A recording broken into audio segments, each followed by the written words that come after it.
Hi guys, आज करेंगे science GK का पार्ट 3 जो कि बहुत ही इम्पोर्टेंट है। चलिए शुरू करते हैं। पृथ्वी की घूर्णन गति बढ़ने पर जी का मान, जी क्या ग्रेविटी, और घूर्णन कौन सा होता है, ये वाला जो इस तरह से घूमते हैं। तो जी का मान पर क्या प्रभाव पड़ता है, तो ये क्या होता है, कम हो जाता है। और घूर्णन गति घटने पर जी का मान क्या होता है, बढ़ जाता है। पृथ्वी के केंद्र पर जी का मान क्या होगा, तो जी का मान क्या होगा, 0। पृथ्वी के लिए पलायन वेग का मान होता है, कई बार क्वेश्चन पूछा गया है एग्जाम में, तो कितना है, 11.2 किलोमीटर पर सेकंड। सूर्य के लिए पलायन वेग का मान क्या होता है, तो क्या है, 42 किलोमीटर पर सेकंड। यानी पलायन वेग क्या होता है कि पृथ्वी के गुरुत्वाकर्षण को छोड़ने के लिए जो हमें पृथ्वी से बाहर किस गति से जाना होता है, तो यह 11.2 किलोमीटर पर सेकंड। चंद्रमा के लिए पलायन वेग का मान क्या होता है, तो ये है 2.37 किलोमीटर पर सेकंड।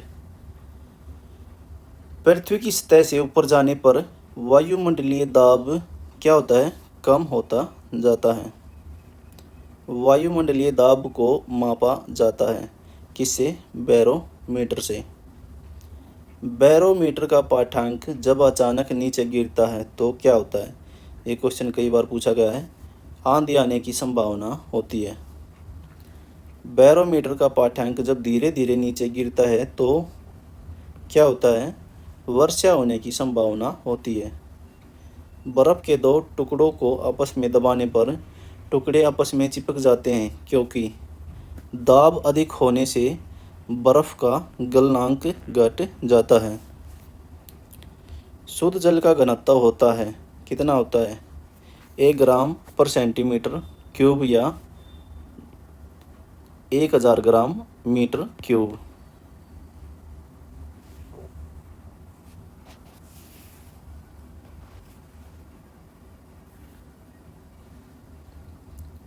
बर्फ़ का घनत्व होता है तो कितना है, 0.9 ग्राम सेंटीमीटर क्यूब। द्रव्य का घनत्व अधिक होने पर पृष्ठ तनाव क्या होगा, बढ़ जाता है। द्रव्य का घनत्व बढ़ने पर केशिका नली में द्रव्य कम चढ़ता है।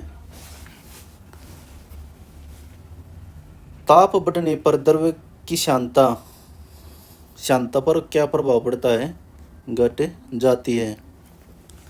ताप बढ़ने पर गैस की शांता पर क्या प्रभाव पड़ता है, तो ये बढ़ती है।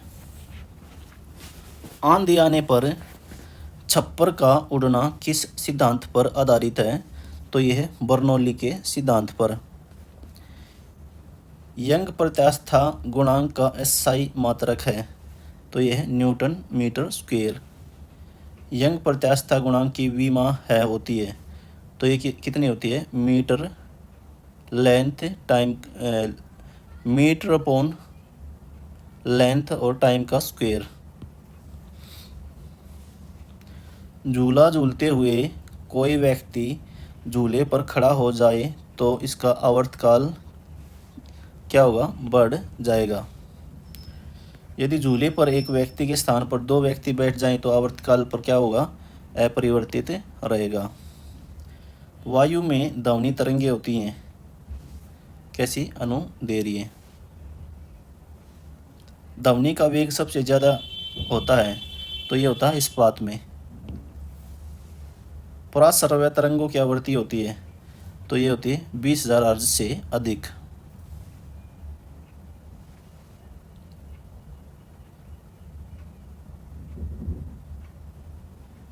अवसर्व्य तरंगों की आवृत्ति होती है, तो कितनी होती है, 20,000 हर्ट्ज से कम। और मनुष्य जो ध्वनि सुन सकता है वो कौन सी आवृत्ति की होती हैं, 20 से 20,000 के बीच की आवृत्ति की तरंगों को मनुष्य सुन सकता है। तो जो फाइटर जेट्स होती हैं तो उनकी जो ध्वनि की तरंगें होती हैं वो कौन सी होती हैं, 20,000 से ऊपर, यानी पराश्रव्य। और जो मछलियाँ जो आवाज़ निकालती हैं वो कौन सी होती हैं? 20 हर्ट्ज से कम की अवसर्वय तरंगे होती हैं।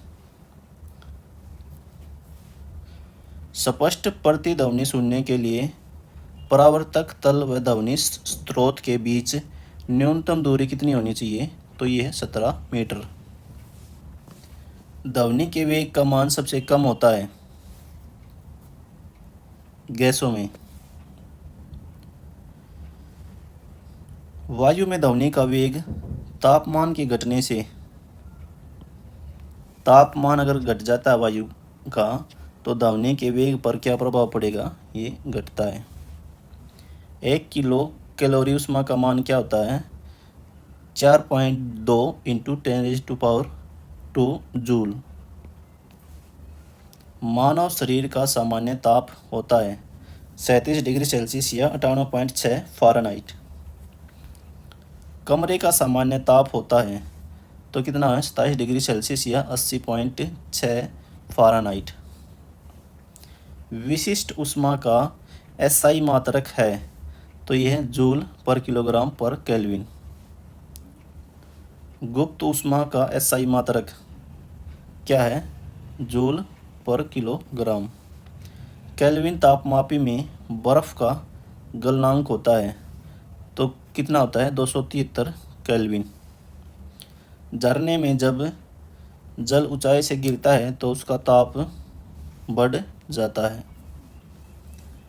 ताप के सेल्सियस पर परम शून्य ताप होता है तो कितना होता है? -273 सेल्सियस। विद्युत केतली में पानी किस कारण गर्म होता है? तो किस कारण होता है? संवहन के कारण।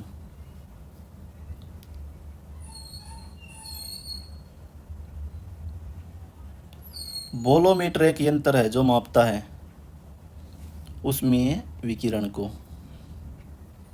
किसी ठोस पदार्थ के बिना द्रव्य में बदले सीधे वाष्प अवस्था में परिवर्तित होने को कहते हैं ऊर्ध्वपातन, या इंग्लिश में कहें सब्लिमेशन।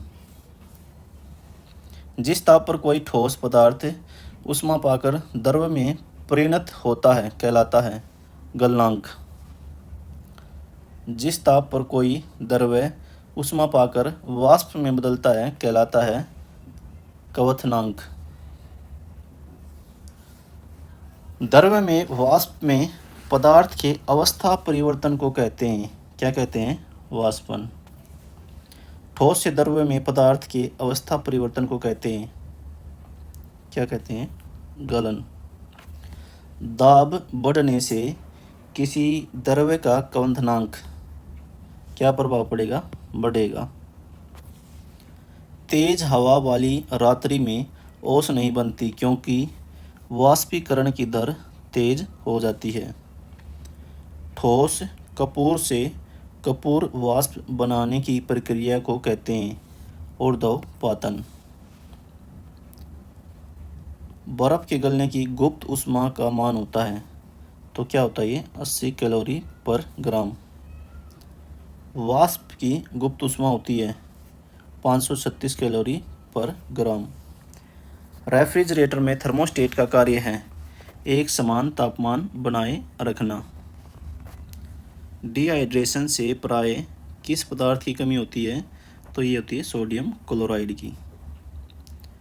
पैक करने के लिए प्रयुक्त होने वाली सेलोफेन किससे बनी होती है? तो ये होती है ग्लूकोज एसीटेट से। कैंसर की प्रसिद्ध दवा टैक्सोल किस वृक्ष से प्राप्त होती है? तो ये है यू। चीनी के शोधन के लिए कौन सा रंजक प्रयुक्त होता है? तो यह है बोन ब्लैक। कृत्रिम सिल्क को क्या कहते हैं? कृत्रिम सिल्क को क्या कहते हैं? रेयान। व्यक्ति का भार किस प्रकार की लिफ्ट में अधिक होता है? तो जो लिफ्ट ऊपर की ओर गति से बढ़ रही हो। और लिफ्ट का अचानक तार टूट जाए तो क्या होगा भार में? तो मनुष्य का भार क्या होगा? अचानक शून्य हो जाएगा। हाइड्रोजन के समस्थानिकों की संख्या है तो कितनी है? 3।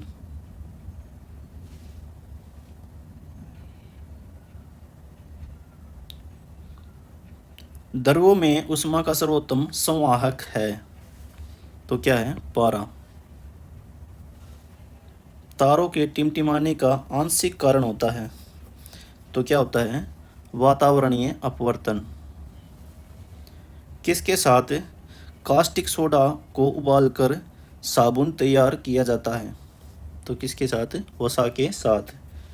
मानव में कशेरुकों की कुल संख्या होती है तो कितनी होती है? 33। मानव शरीर में औसत ऑक्सीजन तत्व की प्रतिशत कितनी होती है तो ये होती है 25।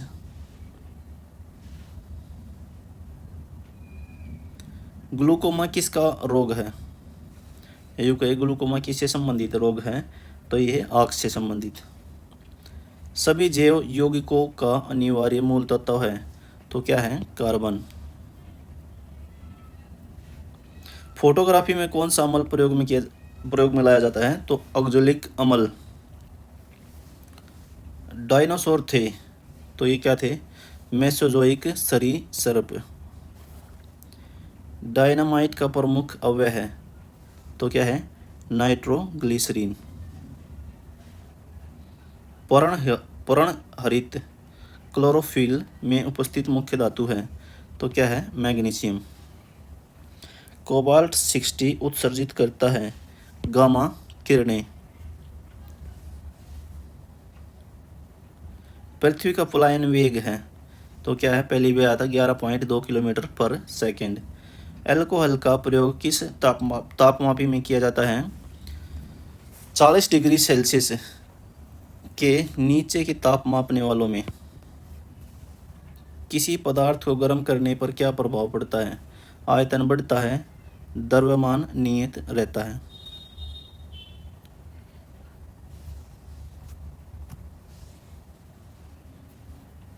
ध्वनि की चाल किस पर निर्भर करती है तो माध्यम की प्रत्यास्था और घनत्व पर। सबसे अधिक ध्वनि की चाल माध्यम की किस अवस्था में होती है तो ठोस अवस्था में, फिर द्रव में और फिर गैसों में। सामान्य आँख के लिए दूर बिंदु कितना होता है? अनंत। प्रकाश का सबसे अच्छा परावर्तक किसे माना जाता है तो यह समतल दर्पण को। इंद्रधनुष का निर्माण किन किन क्रियाओं के द्वारा होता है तो प्रकाश का पूर्ण आंतरिक परावर्तन, अपवर्तन और वर्ण विक्षेपण पर। प्रकाश का प्रकीर्ण या डिफ्रैक्शन किस पर निर्भर करता है? उसकी तरंग दैर्ध्य पर। सबसे कम तरंग दैर्ध्य किसकी होती है तो ये होती है गामा किरण की। निकट दृष्टि दोष का कारण है नेत्र लेंस का मोटा तथा फोकस दूरी का कम हो जाना। अर्धचालक पर ताप का क्या प्रभाव पड़ता है? ताप बढ़ने पर चालकता बढ़ती है और घटने पर घटती है। हीटर का तार बना होता है तो ये होता है निक्रोम का। प्रोटॉन का भार इलेक्ट्रॉन के भार का कितना गुना होता है तो ये होता है 1840 गुना। CO2 गैस का गुण है क्या है? अम्लीय। आगे है CO2 गैस का गुण क्या होता है तो ये कैसी होती है? उदासीन होती है। संयोजी इलेक्ट्रॉन की संख्या अधिकतम कितनी होती है तो ये है 8। अम्ल का लिटमस पत्थर पर क्या प्रभाव पड़ता है तो नीले लिटमस पत्थर को लाल कर देता है। अम्ल में कौन से तत्व के परमाणु अनिवार्य रूप से रहते हैं तो किसके रहते हैं? हाइड्रोजन के। भस्म या अक्षार का लिटमस पत्थर पर क्या प्रभाव पड़ता है तो लाल लिटमस पत्थर को नीला कर देता है। दिया सलाई बनाने में किसका प्रयोग किया जाता है तो ये होता है लाल फास्फोरस का। कीटाणुनाशक के रूप में किसका प्रयोग किया जाता है तो ये होता है विरंजक चूर्ण का। साबुन बनाने की प्रक्रिया को क्या कहा जाता है तो ये होता है सैफोनिफिकेशन। रक्त का कितना प्रतिशत भाग प्लाज्मा का होता है? तो ये होता है 55%। श्वसन क्रिया के फलस्वरूप किसका निर्माण होता है? तो किसका होता है? ऊर्जा का। श्वसन में शर्करा का क्या होता है? तो क्या होता है? ऑक्सीकरण। अमाशय में भोजन का पाचन किस माध्यम से होता है? अम्लीय माध्यम से। प्रत्येक वृक्क या किडनी का भार कितना होता है? तो 140 ग्राम। 24 घंटे में मनुष्य लगभग कितने मूत्र का उत्सर्जन करता है? तो लगभग 1.5 लीटर। हार्मोन का क्या कार्य है?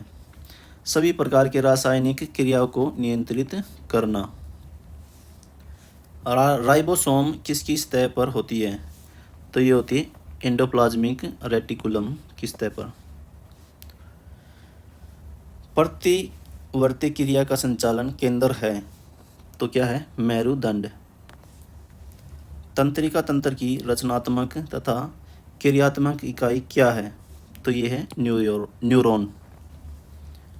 मनुष्यों में मेरुदंड से कितनी तंत्रिका निकलती हैं? तो कितनी है? 31। भारत में खोजा गया प्रथम कंप्यूटर वायरस कौन सा था? तो ये था सी ब्रेन। सुहागा का रासायनिक नाम क्या है? तो ये है बोरोक्स। पेनिसिलिन का मुख्य स्रोत क्या है? तो क्या है? ये कवक।